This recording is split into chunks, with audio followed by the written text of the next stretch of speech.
In Italy, criminal mastermind Cyrus is arriving at a prestigious auction house with a plan in mind. Inside he walks by disguised Master Denton and hacker Misoon, but he pretends he doesn't know them, when in fact they're part of his team. Nearby, an Interpol team led by Abby is keeping an eye on the event in case Cyrus tries something. Abby is furious because she dated Cyrus for a week without knowing he was a wanted criminal.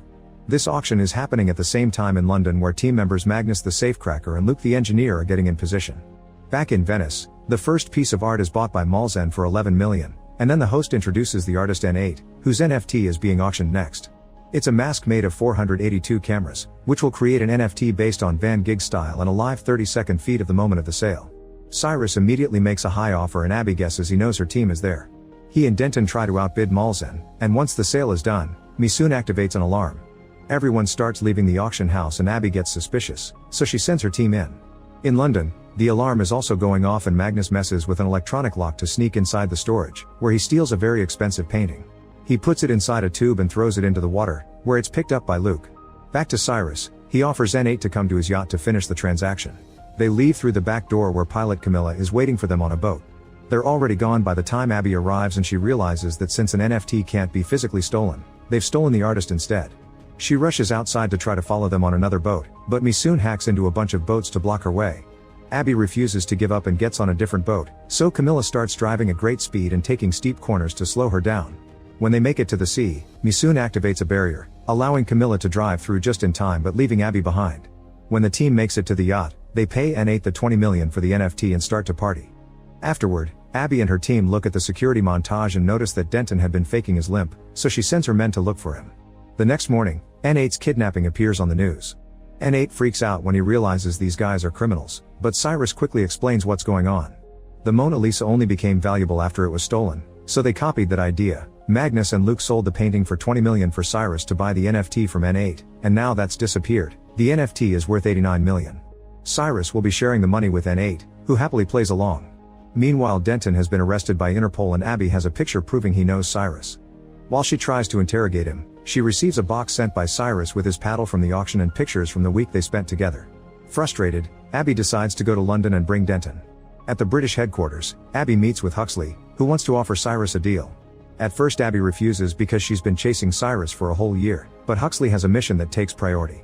Jorgensen is a very dangerous criminal who has killed hundreds of people for money, but they never got enough evidence to arrest him. Huxley has finally caught a mole and learned Jorgensen is teaming up with hacker group Leviathan to plan a strike on water, which will flood a city and kill millions. Leviathan wants their payment in gold and Jorgensen is going to move it from London to Zurich in 17 days. Since it's not illegal to move your own gold, Huxley wants Cyrus to steal it and prevent the transaction. Abby hates it yet has no choice but to agree. In the evening, Abby visits Cyrus, who refuses the job when he hears the name Jorgensen because of how dangerous he is. Abby points out that she is Denton and he'll die in jail unless Cyrus accepts the job, which will grant full immunity for the whole team, meaning they'll be able to see their families again. Cyrus only agrees if Abby works with them too. Meanwhile in Ireland, henchman Cormac has captured the mole and has been hurting him for a while. Once the guy has suffered enough, Cormac video calls Jorgensen so he can watch how a dog eats the traitor.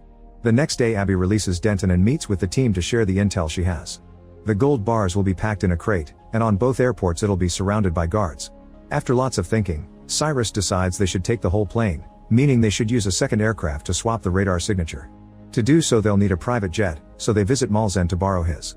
Malzen at first refuses but quickly becomes cooperative when Abby shows him his badge and points out he's been flying illegally. Then Malzen explains how everything in the jet is remote controlled and shows off some of its features, like a hidden pole and a screen underneath. Afterward Abby uses an Interpol hangar to hide the jet, which they're covering up to look like an old unsuspicious plane. Magnus works on modifying his vault-breaking laser so it will work on a plane despite the turbulence, and Denton is already testing new wigs and beards.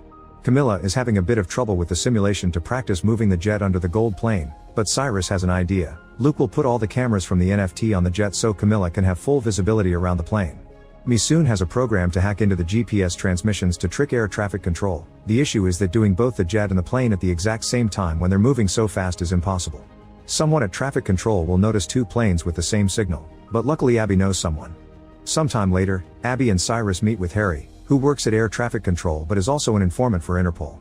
Abby can't convince him to help with the helping people argument, so Cyrus offers him $1 million instead and Harry instantly agrees. Later the duo meets with Huxley, who tells them they found the mole dead and because of that, the bank will move the gold in 10 days instead of 17. Cyrus doesn't think there's enough time and wants out, triggering an argument with Huxley. Abby shuts them both up by reminding them this is about saving lives, so Cyrus agrees to stay for her. At the hangar, the team sees on the news that cyber terrorists have attacked Madrid's water grid and the city is now severely flooded. There are 13 dead people so far, but they expect the numbers to get worse soon. Cyrus thinks this has gotten too dangerous and tries to quit again, but the team refuses to give up now and they agree they must stop Jorgensen, although Luke sounds hesitant. In his mansion, Jorgensen thanks Leviathan for their little demonstration. After lots of work, Misoon finishes the device that will hack the plane's GPS, but unfortunately it looks like a bomb. They have no choice but to choose a few of them to get on the plane with the pieces and reassemble the device aboard. For the next 10 days, the team works hard on finishing all the details, covering up the plane, practicing the assembly of the device, and getting all their chores done in perfect synchronization. When the day finally comes, Cyrus and Abby get on the plane pretending to be a couple in first class while the rest of the team is spread in different sections. Cormac and 4 other henchmen are also there to keep an eye on the gold.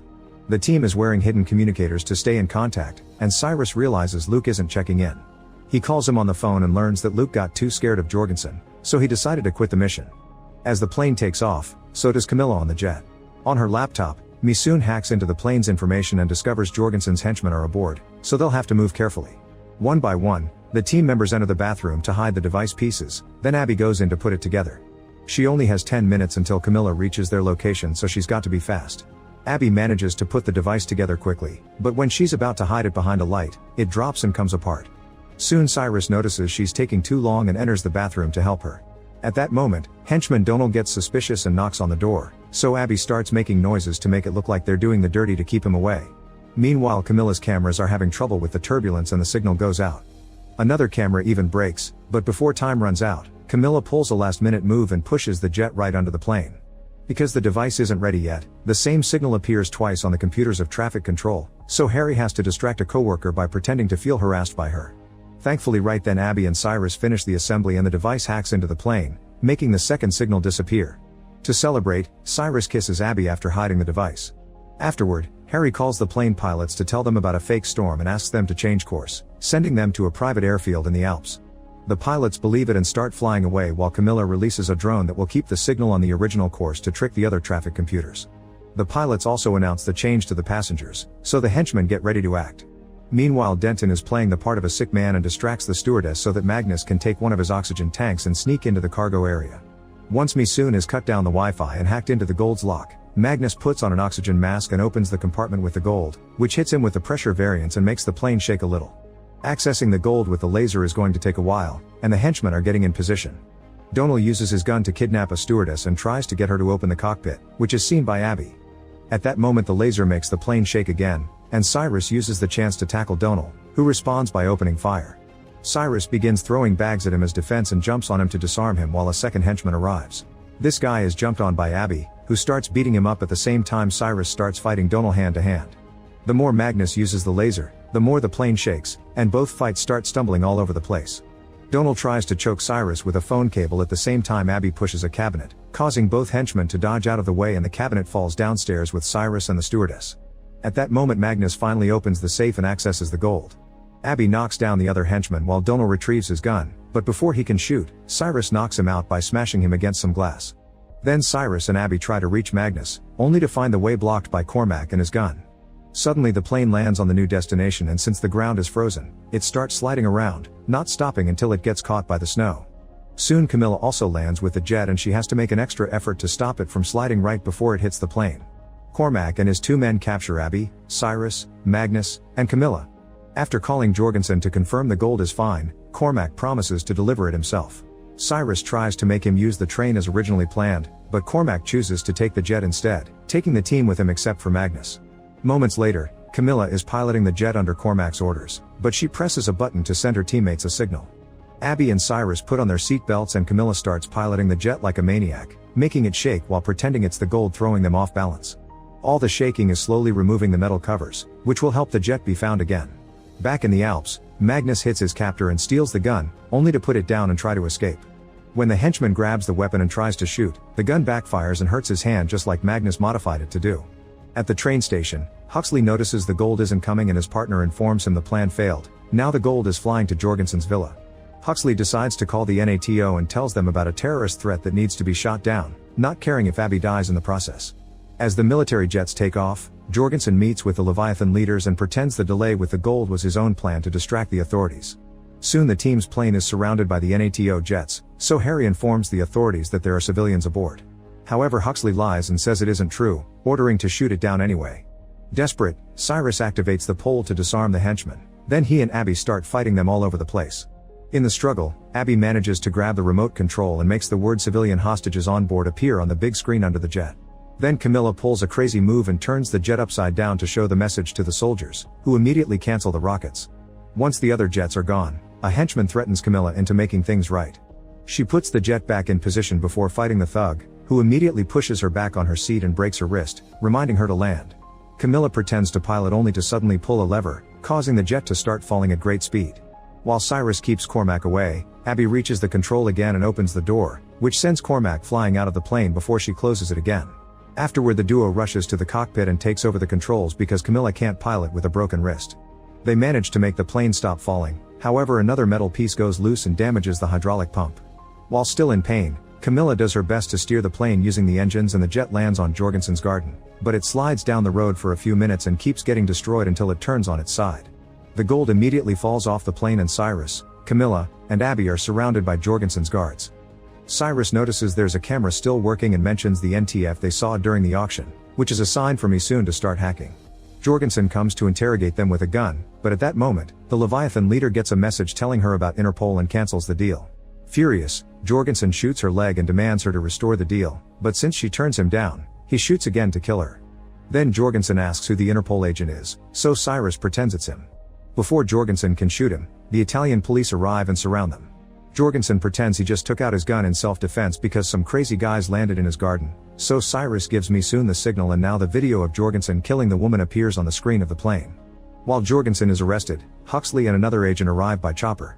Abby learns from the agent that Huxley almost got them shot, so she punches him and announces she is quitting. Cyrus and Camilla are leaving on a boat, and Abby soon joins them.